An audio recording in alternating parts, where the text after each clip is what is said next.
I felt its presence long before I ever saw it. A cold that had nothing to do with the air.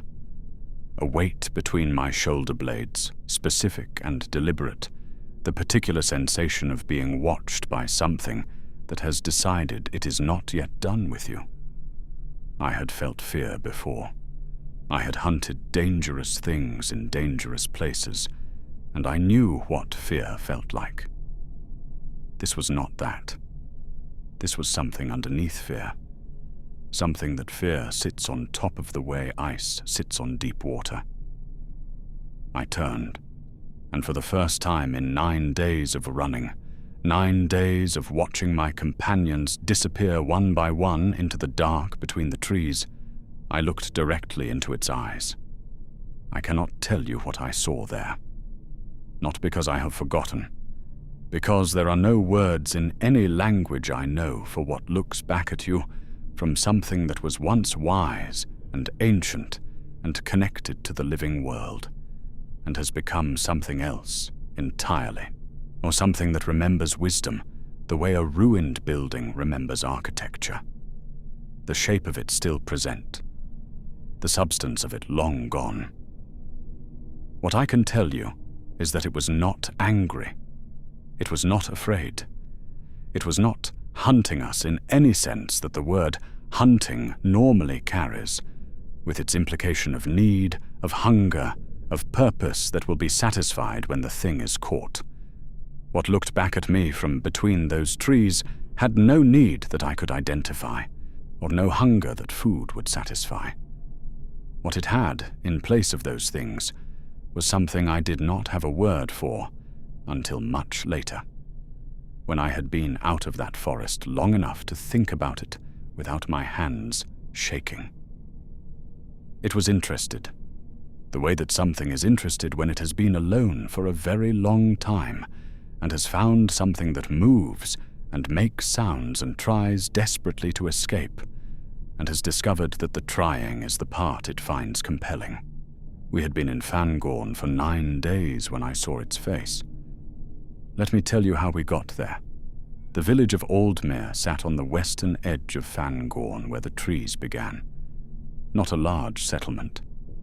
Perhaps 200 people, farmers mostly, with the particular self-sufficiency of communities that have learned not to depend on anyone who would have to travel far to reach them. They had lived alongside the forest for generations, had their rules about it, the way such communities always develop rules about the thing they live next to that they do not fully understand. Do not go in past the second stream. Do not go in after dark. Do not go in alone under any circumstances. Rules that had worked for generations because the forest had been, if not friendly, at least indifferent. A thing that existed on its own terms and left them to exist on theirs. Then the indifference ended. Livestock first. Were sheep taken cleanly from a fenced enclosure with no sign of how anything large enough to take a sheep had entered or left. Then a dog, a large one, that had been chained outside overnight. Then, in the 3rd week, a child who had wandered to the forest edge in the afternoon. Her name was Mira. She was 7 years old. They found her shoe at the tree line and nothing else. Then 2 men who went looking for Mira and did not come back. Then a 3rd who went looking for the 2 men. The village sent to the nearest town for help, and the nearest town sent us. 7 of us. I will tell you their names because they deserve to be named, and because the naming is the only thing I can still give them. Aldrich, who led us, a hunter of 20 years' experience, who had tracked things through the misty mountain foothills, and who had never lost a man he was responsible for. Bram and Call, brothers, fighters both, who had done mercenary work in the south, and who approached everything with the practical efficiency of men who had learned to assess threats quickly and respond faster. They had the particular closeness of brothers who had spent years in danger together, finishing each other's sentences, reading each other's movements without needing to look. Nessa, the village headwoman who insisted on coming because the missing were her people, and because she knew the forest edge better than any of us. But old Helm, who had been a travelling scholar in his younger years, and who had come at Nessa's request because he had once studied the old stories of Fangorn, and she thought the knowledge might be useful.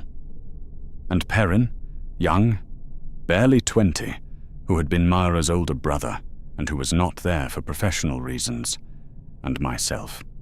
Care, a tracker by trade. I had worked with Aldrich before, and he trusted my eyes in difficult ground. We went in on a morning in early autumn, when the light was still good, and the air was cold and clean, and we were 7 capable people with good equipment and a clear purpose. Aldrich gave a speech at the tree line about staying together and maintaining discipline and the importance of not letting the forest's reputation affect our professional judgment. It was a good speech. He believed every word of it. So did we. We stood there in the morning light, and we looked at the trees, and we thought we understood what we were walking into. We were wrong about that in every possible way.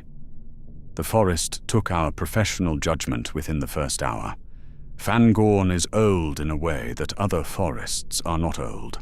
I have worked in forests all my life, and I know the feeling of old growth, the specific quality of trees that have been standing for centuries, the way the light changes and the sound changes, and the sense of scale shifts when you move from managed woodland into something that has been left entirely to its own devices for a very long time. I know that feeling, and Fangorn was not it. Fangorn was something beyond it, in the same way that a very old man is beyond middle age. Not just more of the same thing, a different category of thing entirely. The trees watched you. I know how that sounds. I am telling you what it felt like. Not the vague atmospheric sensation of being observed that people describe in lonely places, the projection of human anxiety onto indifferent environment. Something specific, directional. The feeling of attention coming from a particular tree or a particular shadow between trees. Attention that moved when you moved, that adjusted when you adjusted, that was tracking you with a consistency and a patience that no animal I had ever encountered possessed. The silence was wrong. What old-growth forest is quiet, but it is not silent. There are birds, small creatures, the constant subliminal sounds of things living in bark and soil and leaf. Fangorn had none of it. Not reduced, the way sound reduces when large predators move through an area and smaller creatures go still. Absent. As if nothing had lived in this forest for a very long time, except the trees themselves, and the trees were not living in any sense that produced sound. Aldrich noticed the watching. I could see it in the set of his shoulders, the frequency with which his eyes moved to the trees rather than the ground. He did not say anything, because saying anything would have meant acknowledging it, and acknowledging it would have required him to revise the professional assessment he had given at the tree line. He was not ready to revise it yet. None of us were ready to revise it yet. Revision would come, but not until we had more evidence than a feeling, and we were all telling ourselves that a feeling was what it was. Call made a joke on the first afternoon about trees with faces. Bram told him to shut up. The joke had not been funny, but the telling of it had served a purpose. The purpose that jokes serve in situations where fear is present but not yet acknowledged, the normalization of something that is not normal. Nobody laughed, but nobody disagreed with the impulse behind it either. Old Helm was quiet from the first hour, not the comfortable quiet of a man conserving energy, the quiet of a man whose mind is working very hard on something he is not yet willing to share. He walked at the back of the group, and his eyes moved constantly across the canopy above us, and occasionally he would stop for a moment and stand very still with his head tilted slightly, listening for something I could not hear. I fell back beside him on the second afternoon, asked him what he was looking for. He said he was not sure yet, said the forest felt wrong in a way he was trying to identify, said that the old stories about Fangorn described it as a living thing in a more literal sense than people usually meant when they used that phrase, and that a living thing could be healthy, or it could be sick, or it could be something else, something the stories touched on in ways he had always assumed were metaphor. I asked him what the something else was. He looked at the trees for a long moment before he answered.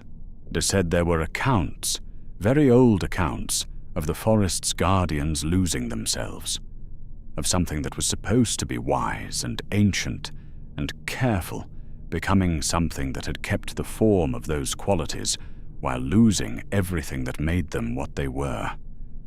He said the accounts described such things as deeply dangerous, not because they were malicious in any purposeful way, because they had become indifferent to the distinction between living things and dead ones. I asked him if he believed those accounts. He said he had not believed them when he read them. He was less certain now. We found the first signs on the third day. A campsite that had belonged to the two men who had gone looking for Mira. They had made it further into the forest than anyone in the village had known. The camp was orderly, not abandoned in panic. Equipment laid out carefully. Food stores intact.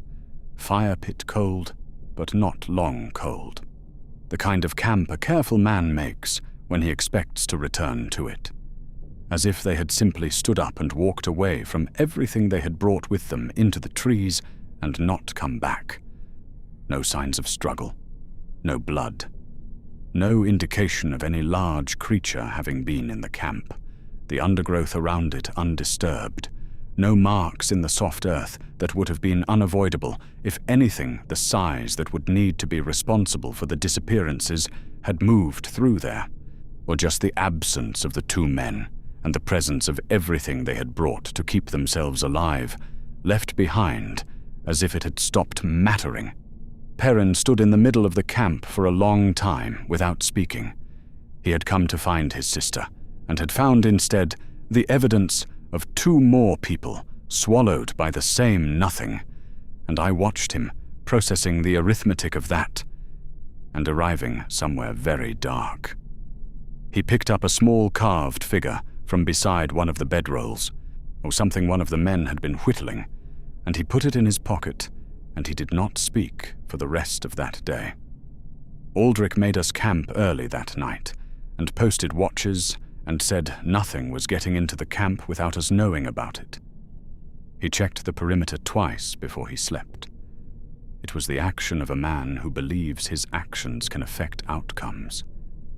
And at that point, I still believed it too, and the believing was important, because without it, there was nothing to do but sit in the dark and feel the trees watching and wait. Call disappeared during the second watch. He was there at the start of it, gone before it ended. No sound, no disturbance. Bram, who had taken the watch after him, found his brother's post empty, and the forest around it exactly as it had been, unchanged and present, and offering nothing. He came to wake Aldrich with a face that had gone the color of old ash, and I watched something happen in Bram in the moments after.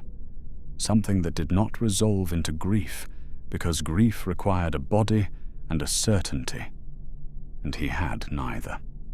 What he had was the absence of his brother in a place where his brother should have been, and the absence had no edges he could locate and no explanation he could hold.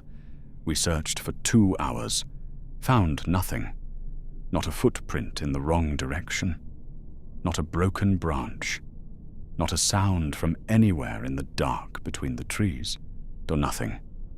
as if the forest had simply reached in and taken him, while we sat 10 feet away and heard nothing and noticed nothing, and were given nothing to fight or follow or understand. We argued about leaving. I want to put that on the record because I think it matters. We were not fools. We did not press on out of bravado or a failure to understand what was happening around us.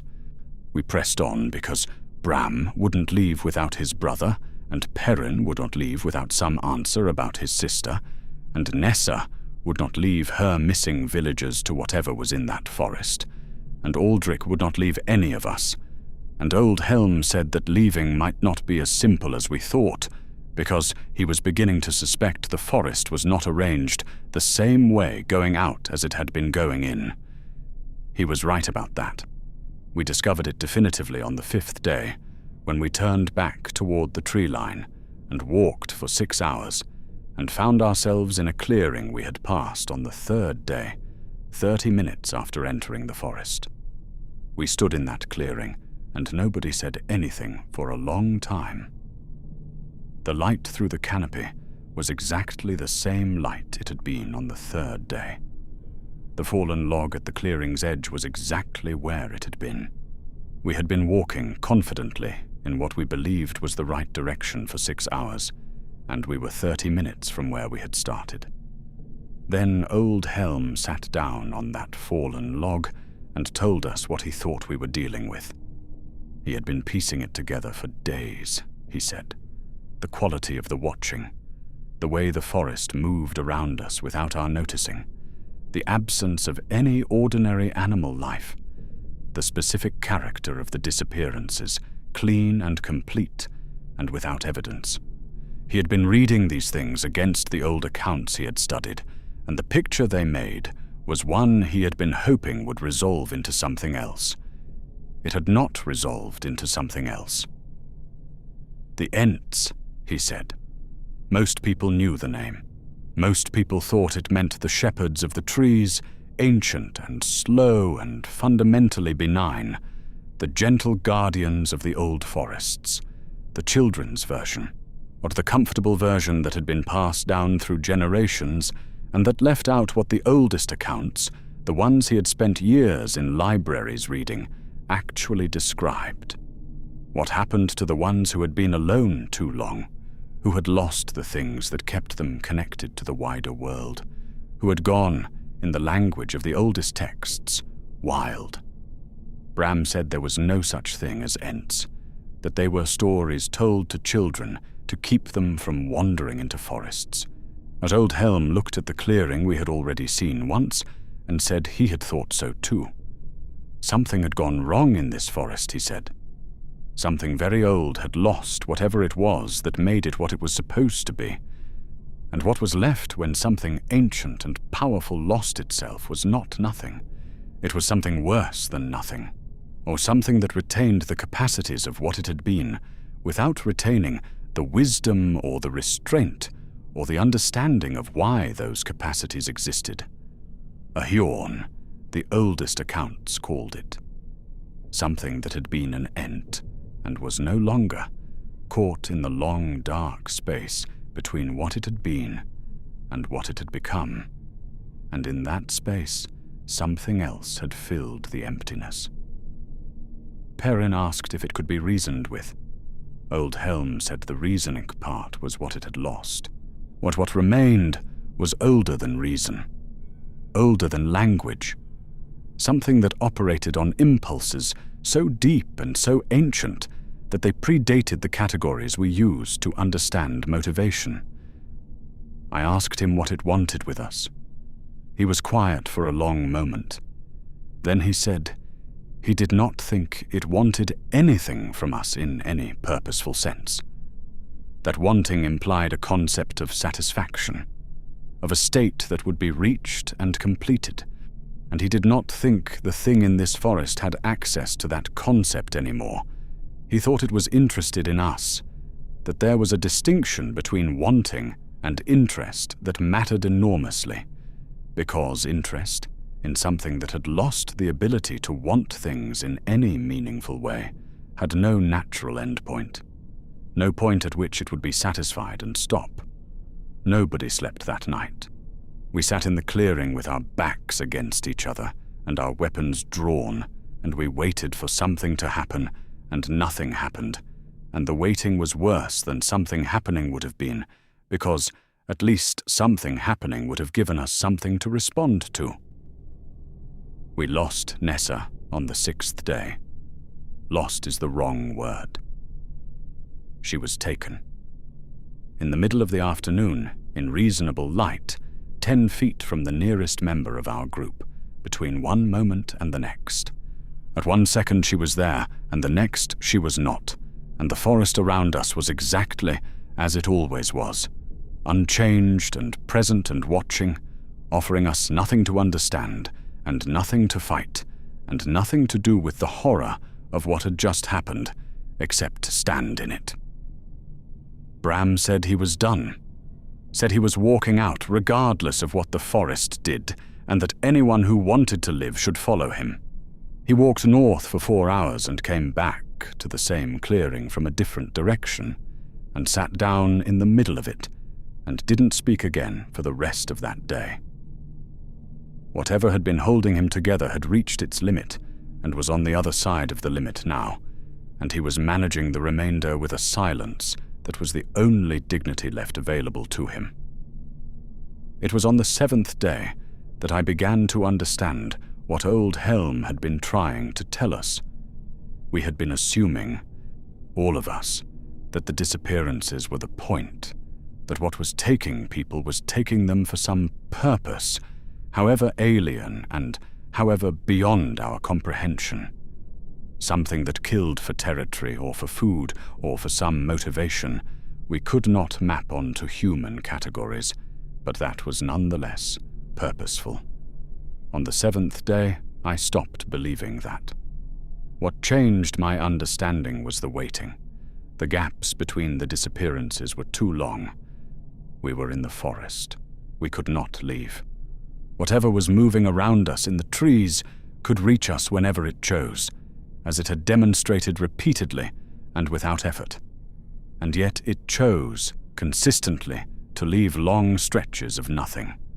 Hours and hours in which we moved and felt the watching, and nothing happened. If efficiency was the goal, the gaps made no sense.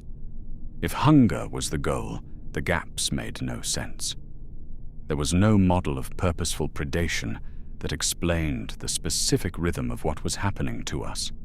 I thought about what old Helm had said, about interest, about the distinction between wanting and being interested in something. And I thought about what interest looks like in something that has no concept of sufficiency, no sense of when enough is enough, no instinct for completion or closure or the satisfaction of a need met. It was drawing it out. Not deliberately, not with any strategic intent I could attribute to a thinking of mind, but functionally, practically. That was what was happening. It was taking us one at a time, with long gaps between, because the taking was not the point. The state we were in between the takings was the point. The fear and the running, and the desperate attempts to find a way out of something that rearranged itself around us. The specific quality of living things pressed to their absolute limit, fighting to continue with everything they had. That was what it found compelling. Not our deaths, our dying. I told old Helm what I had worked out. He looked at me for a long moment, and then looked at the trees, and said yes. Said he had come to the same conclusion 2 days earlier, and had not known how to say it without destroying whatever was left of the group's capacity to function. I understood that. I didn't say that I wished he had said it anyway. Perrin heard us talking. He had been sitting with his back against a tree, not speaking, not eating, present in body only for the past day. He heard us, and he stood up and he looked at us, and his face had the expression of someone who has received the last piece of information they were waiting for, before making a decision they had already made. He walked into the trees. We called after him. He did not stop. He did not come back. We did not go after him, because going after him would have meant splitting up. And the not splitting up was the last promise we had made to each other, and the keeping of it was the last discipline we had. And 4 of us now, Aldrich and Bram and Old Helm and myself. The 8th day was the worst, not because of what happened, but because of what did not. Nothing happened. We walked. We felt the watching. We tried directions we hadn't tried. We found clearings we had found before. We ate the last of the food. We didn't speak much, because there was not much left to say that was worth the energy of saying it, and because some of the things that needed saying were things that saying them would make more real than not saying them, and we were not ready for them to be that real yet. Old Helm told me something that night that I have thought about many times since.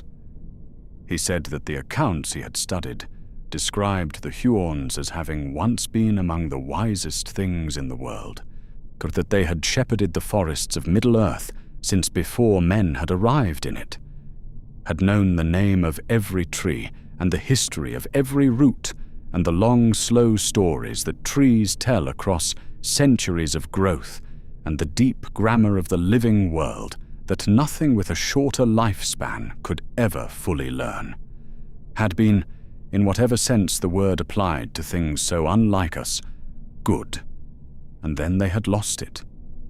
Not through corruption in the way that men were corrupted, not through temptation or the offers of rings or the slow erosion of dark influence, through loneliness, through the long centuries of watching the forests shrink and the entwives go, and the world narrow around them until what had been a vast and purposeful existence had contracted into isolation and darkness and the slow forgetting of what purpose had felt like, until the wisdom that had directed all that ancient power had simply stopped being present one day, eroded away by time and loss and the absence of anything left to shepherd.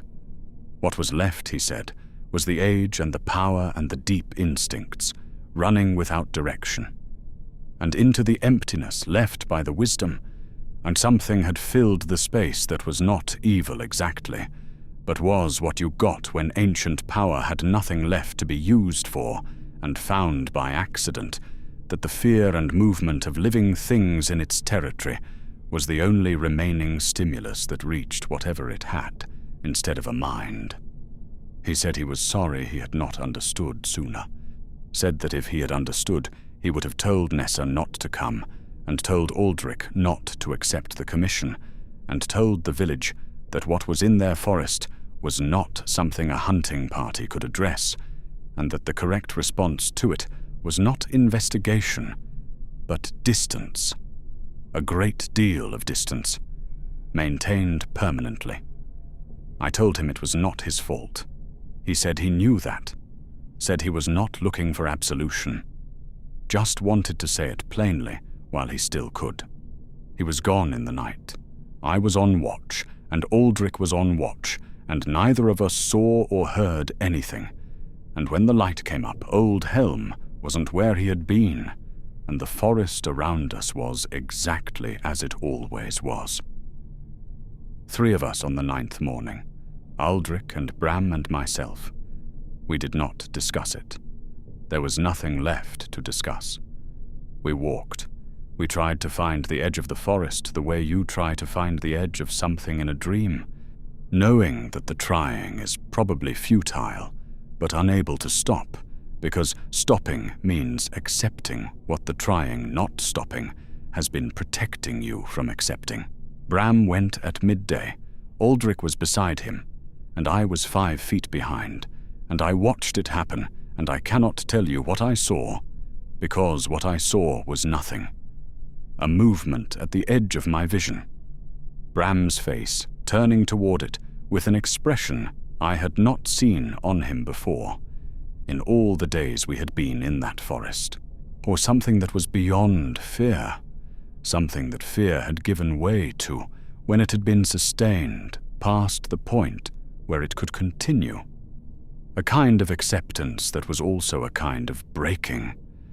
And then he was gone, and Aldrich and I were standing in the forest, and the trees were exactly as they had always been. Aldrich didn't speak for a long time. Then he said we were going to find the edge of this forest and walk out of it, and keep walking until we reached somewhere we could stop. He said it the way he had said things in the first days, with the professional calm of someone who has decided what is going to happen and is communicating the decision. But it was different now. The calm was not the calm of someone who believes what they are saying. It was the calm of someone who has decided that the alternative to saying it is worse than saying it. I felt it before I saw it. The cold, the weight between my shoulder blades, the specific sensation of a tension that I had been feeling for 9 days suddenly sharpened into something different, closer. Something that had made a decision about me specifically that it had not made before. I turned. The trees at the edge of the clearing were moving, not in wind. There was no wind, moving with the slow, deliberate quality of something that has all the time in the world and has decided that the time for patience is over. What resolved out of them was enormous and ancient and wrong in every way that something can be wrong while still retaining the shape of a thing you might once have called living. Bark like old armor, roots that moved like fingers, a face that had once, in some age so distant I could not conceive of it, held something like expression, and that now held only the remnant of expression. The geological record of a face that had been present for so long that what remained was fossil rather than feature. And the eyes. I have already told you what was in them. The interest. The absence of anything that mapped onto anything I knew. The specific quality of a very old attention that had found something that moved and was not yet done with the finding. Aldrich stepped in front of me. This was who he was. Even then, was at the end of 9 days in that forest with everything he knew and everything he had lost, he stepped in front of me. He said my name, and he said run, and he did not move from where he was standing. I ran. I do not know how I found the edge. I do not know why it let me go, whether it made a choice or lost interest, or was occupied with Aldrich and simply didn't redirect its attention in time. I do not know, and I have spent years not knowing, and I have come to believe that the not knowing is part of what it left me with. The understanding that my survival wasn't earned, was not the result of anything I did or any quality I possessed that the others lacked, was simply what happened, for no reason I could identify, in the same way that the deaths of the others happened for no reason that held. I came out of the trees in the late afternoon of the 9th day, alone, as I walked to Aldmere and told them what I could tell them, and watched their faces as I told it, and understood from their faces that there would not be another hunting party. The village moved the following spring, 20 miles south, away from the tree line, away from the watching, away from the edge of something ancient that had decided their proximity was interesting. I do not know if moving was sufficient. I do not know what the range of its interest is, or whether distance resolves it or merely delays it. What I know is what old Helm told me on the 8th night, that it was once wise, that it was once part of the order of things, that something ancient and good can lose itself so completely that what remains is unrecognizable, and that the losing is not dramatic and not the result of any single choice, but the slow consequence of enough time in enough darkness until whatever made a thing, what it was, simply stops being present and something else occupies the space. I think about Aldrich stepping in front of me. I think about old Helm apologizing for something that was not his fault. I think about Perrin walking into the trees and not stopping when we called, because he had decided something that we were not able to decide, and I have never been certain whether what he decided was weakness or a kind of courage I didn't have. The forest is still there. Fangorn is still there. And somewhere in the deep places of it, between trees older than memory, something moves that was old when the world was young, that has forgotten everything it knew, except how to be present and how to watch and how to find the movement of living things in its darkness, the only remaining stimulus that reaches whatever it has instead of a mind. I felt its presence long before I ever saw it. I feel it still.